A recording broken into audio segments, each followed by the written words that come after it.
Hey there, you're joining the Wednesday's Child podcast again.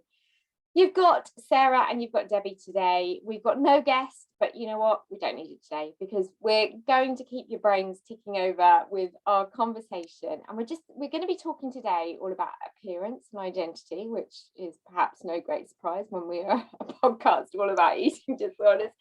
But the thing we thought we would talk about this time is that kind of the step beyond your recovery, where you start to think about what your identity is and you start to clothe one's body again, but that kind of new body, and really consider what your appearance is for your new era, your new healthy self.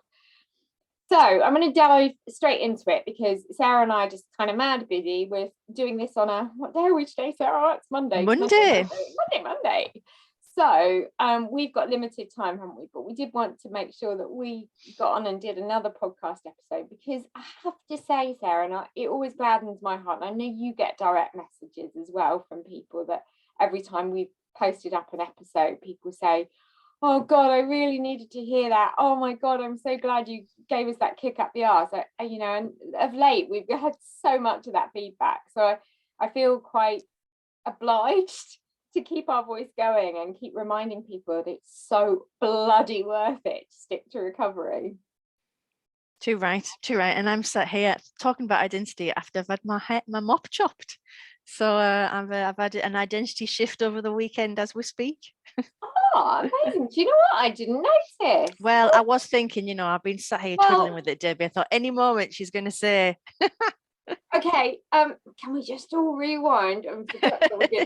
Wow, was it really long before? No, it wasn't. I just had a fringe. Look, I've had my fringe put back in, and I've just had a couple of inches off the bottom. But I just think that's like a kind of a classic example of what I think you were talking about in your introduction there.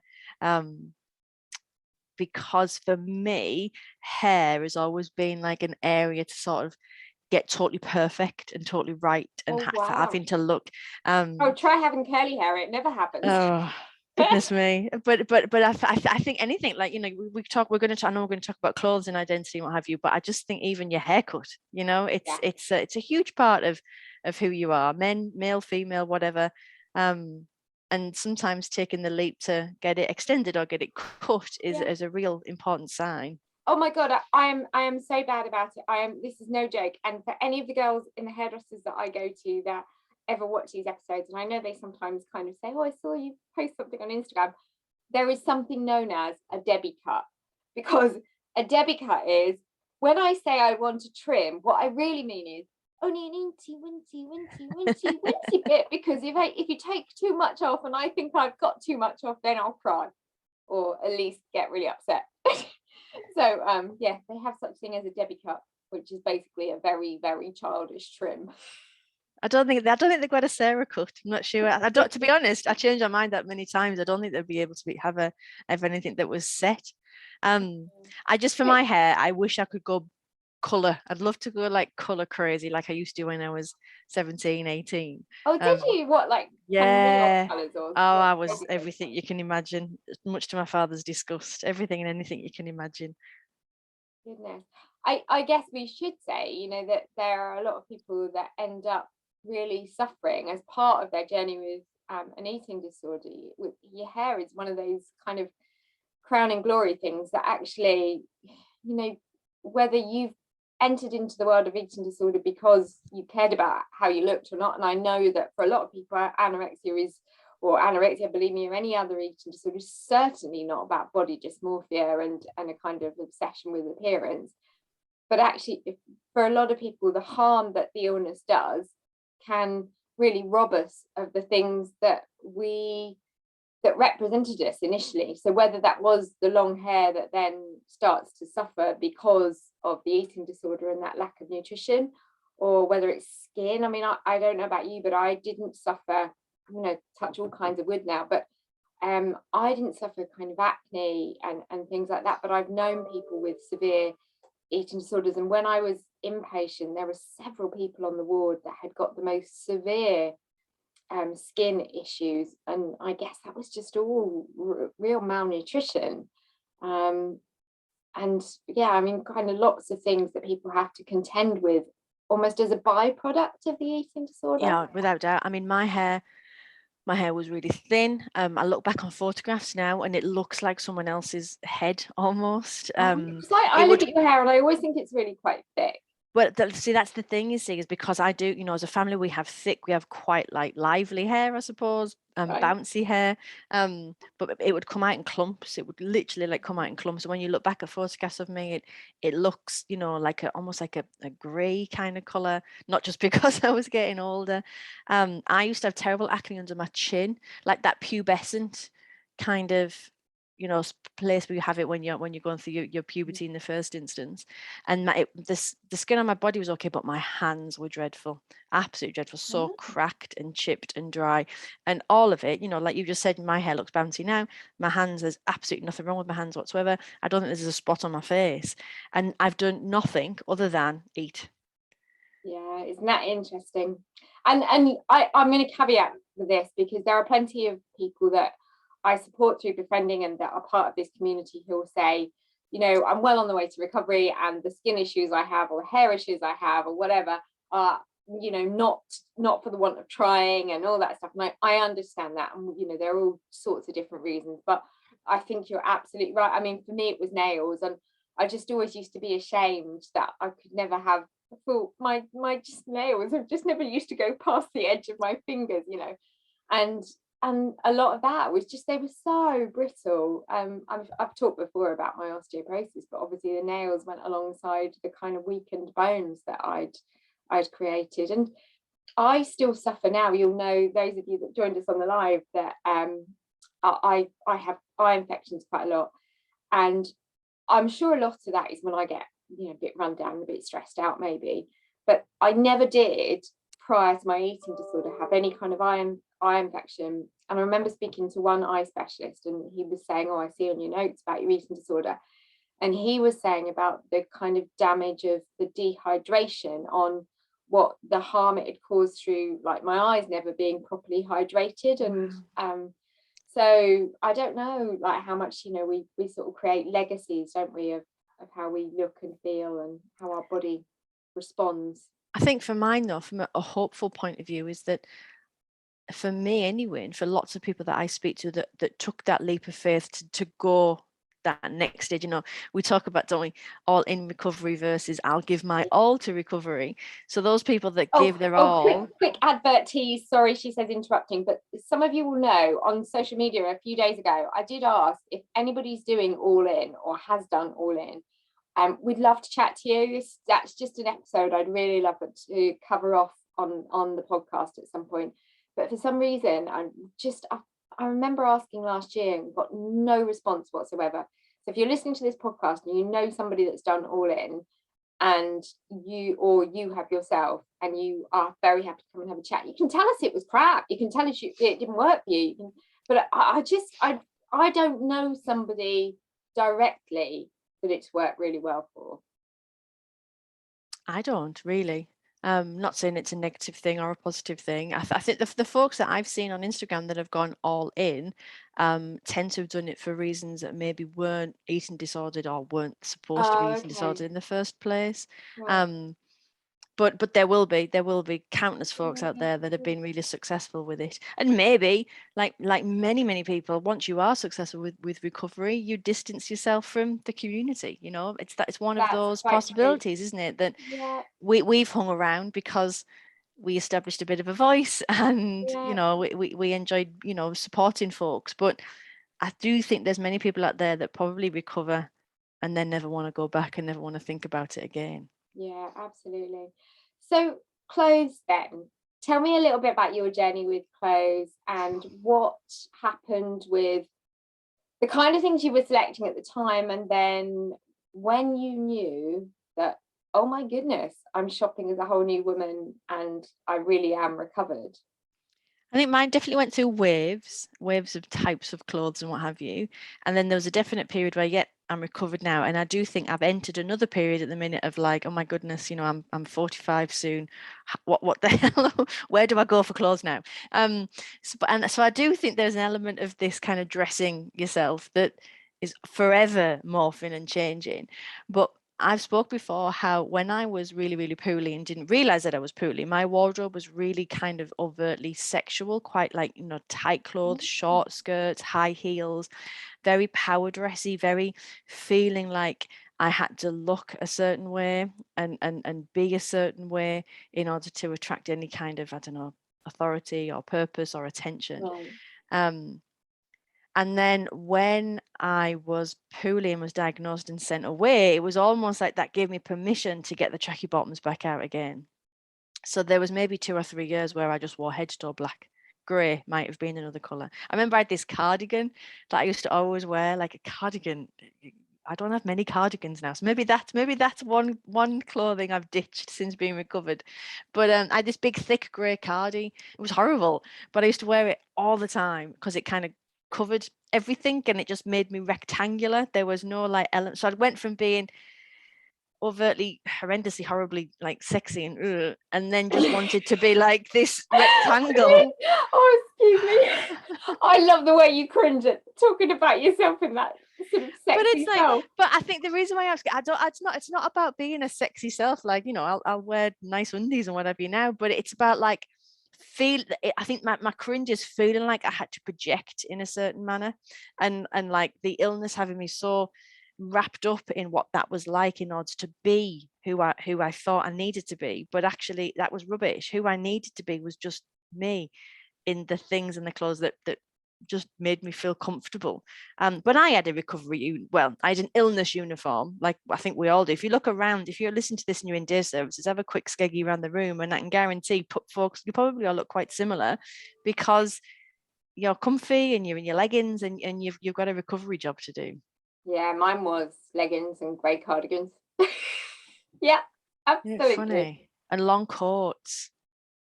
And scarves and hats and gloves because I was always cold regardless. Yeah. And actually, keep me my warm. mum buying me thermal vest from Damart and me actually not caring and thinking, yep, I need this. Oh, yeah, Damart vests on. Yeah, I've still got them in the drawer actually. I think they actually were my grand's. I think my mum got them out of the loft from when my grand passed. So yeah, it doesn't get much sexier than a Damart vest from your nana, does it? Oh, it doesn't. Oh my goodness, Beth. Oh, and the reliance on your hot water bottles and everything else. Oh. But jeans were for me for like that symbol of like the recovered body. It was a big thing for me to get back into jeans, and not black jeans, like blue jeans. I've talked to a lot of people that I befriend about purchasing jeans and things. What do you think it is? And this, I guess this is relatable even if you've never had an eating disorder, because anybody that's ever shopped for jeans, I think you're more aware of your figure in jeans, aren't you? You have to think about where it cinches you in or doesn't, or whatever kind of fit it is. I think that's probably it with jeans. And I don't know about you, but even sometimes I forget quite what my jeans feel like until I've got them out the wash again, and then they've got a new renewed feeling about them, and it's like, oh, that's how you're meant to feel, isn't it? Well, that's the thing, is that you can feel that you're wearing jeans, whereas even just work trousers or a work dress or whatever, you sort of, they just skim your body in a way, but you can feel that you're in jeans. And I also think for me, jeans are so unpredictable from a size point of view. So if you're going through recovery and you're in that stage where you're not actually in recovery properly because you're putting a cap on, I'll recover up to a size 10, I recover up to a size 14, whatever. Whereas you can't do that with jeans, because wherever you go, you'll be a 14 in one place, you'll be a 36 somewhere else, you'll be a something. So there's no predictability about it. And like you've just said there, there are 7 billion different types of jeans that do 7 different types of things for your body. And I was looking at something the other day. So I'm a bit of an ASOS fiend, because I just like to go on one thing and then find lots of different brands. And I quite like that about ASOS. So if I was, whereas I think I'd run out of options if I just had to shop in one store all the time. But when I was looking at ASOS, I could see that you've got all different types of jeans. So there was like the mum jean, there was the flare jean, there was the bootleg jean, there was the skinny jean, there was the ultra skinny jean, there was the stretch jean, there was, and it just actually is all kind of like, as you say, really, really quite overwhelming. But also, if you pick that variation or that particular style, you might want to, a 12 in that one, but you might want to 18 in the other one, but even though your body is the same, and that was a big thing for me when you said at the beginning, when did you start to feel like your healthy brain had started to take over in terms of clothing and what you felt like in clothing? It was when the labels became less of a thing. So somebody could have handed you a pair of jeans, and as long as you put them on and hadn't clocked like what the number was, yeah, it would have just mattered to you what the fit was. Yeah, so I had to go through a process of ignoring labels and then trying to work out that labels are a thing. So you can't just cut them out. You have to actually look at them, but kind of work through all of that process. And for me, it was when I was loaning some dresses off a friend. I had an event on, and a friend dresses beautifully. And I just said, I haven't got any cash. I don't suppose you could loan me a dress. And she brought me all these dresses around. And I tried them all, and I chose a dress, and I didn't even think twice. And it wasn't until after the event. And I thought, I wonder what size it was, and it was about 2 sizes bigger than the size that I would usually buy. What? And I remember that was a big thing of like, well, they're obviously bullshit. They obviously mean nothing, because I've been incredibly comfortable in this borrowed dress all day, and I felt great in this borrowed dress all day. And the reason I didn't look at the labels because I didn't feel like I needed to, because it was about me feeling good rather than me trying to be this prescriptive form of me. Yeah. And that was a real eye-opener of actually, these things we get so hung up about, they're nothing. They don't mean anything. What does mean something is, I'm sat here, right? if you watch this on YouTube, I've got a stripy jumper on. This is my mother-in-law's. Okay, I'm not proud.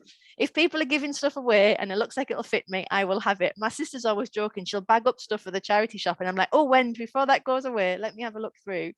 But before, no chance, especially when I was in the early stages of my recovery, because this is stripy. You're not supposed to wear horizontal stripes, they tell you, don't they, on all these fashiony shows, but I just quite like this jumper. So for me, it was when it stopped being about me wanting to either hide myself or totally show myself, and me realizing that these labels, they're just nothing. They don't mean anything. So true. And actually what I noticed once I was well into recovery was when you aren't caring so much and you're just focusing on comfort alone, that the kind of extra bit of energy that kept you quite miserable, like from the minute you got up, that kind of sense of just feeling a bit down and grumpy, actually that all lifted, because if I was just in a body and in an outfit that felt good on, it didn't really matter.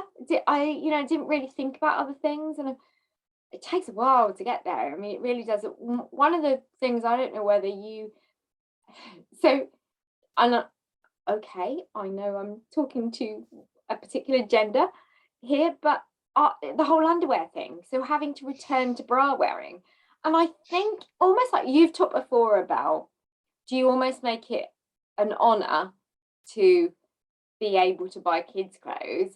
In the same way, I think I'd got used to being the person that didn't need an adult bra. And actually, when I did need one, it was both kind of liberating and a bit of I'm exiting my illness here. Yeah. There's that kind of conflict in your head, isn't it? And I think you have to stay on the right side of that all the time. You have to say, no, the thing that you were doing over there, that going and shopping in the children's wear and not wearing underwear, that was the bit that was wrong. The bit that is right and is healthy is you dressing for your body. I don't think there's, I have an issue. Not an issue. No, I do have an issue with the whole wearing of children's clothes, and I got into trouble about a year or so ago on Instagram because of it. And I remember somebody gave you a bit of stick. Yeah, I got a proper battering. And I appreciate there are going to be some people in this world who can buy children's clothes. My thing is that they're not designed for adults.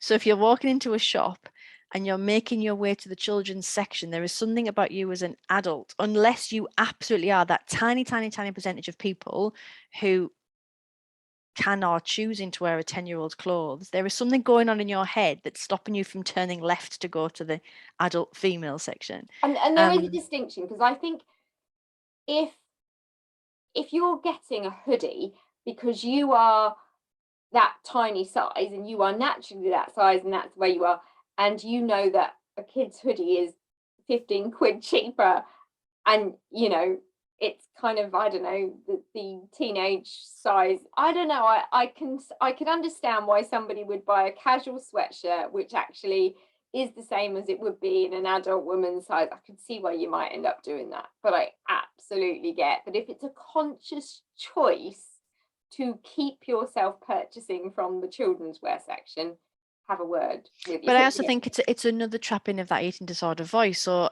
people have come back to me and said, yeah, well, it is cheaper, and you know, they've got a great selection, and I'm trying to save money, and I get that we're all trying to save money, but really, like, is that your healthy voice saying to you, you need to only shop in the children's section because you're saving money? Or is there something else? Is there another conversation in your head about, like I've said plenty of times, I used to buy children's clothes and used to wear it with a real badge of honor. Look at me, I'm in the kids section.